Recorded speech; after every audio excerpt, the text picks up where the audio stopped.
Hello everyone, I wanted to pop on here and do a quick review of my EveryDrop number 2 ice and water refrigeration filter. So it says it works with Whirlpool, Maytag, Amana, JennAir, and KitchenAid. And I have the type of refrigerator that has a refrigerator on top and a freezer on the bottom.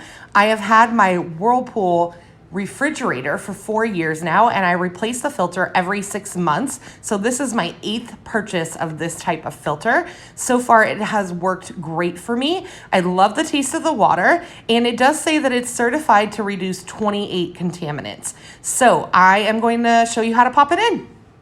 So once you get it out of the box, you're gonna wanna make sure to take off this top right here.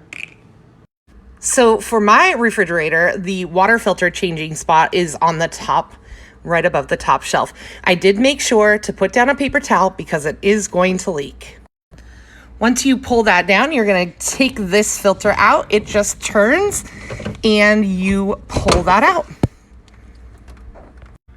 Now you can see in here that my refrigerator does tell me to use the number 2 filter.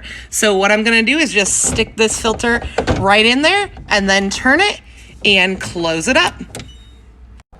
After you've put in the new filter, don't forget to flush out at least 4 gallons of water.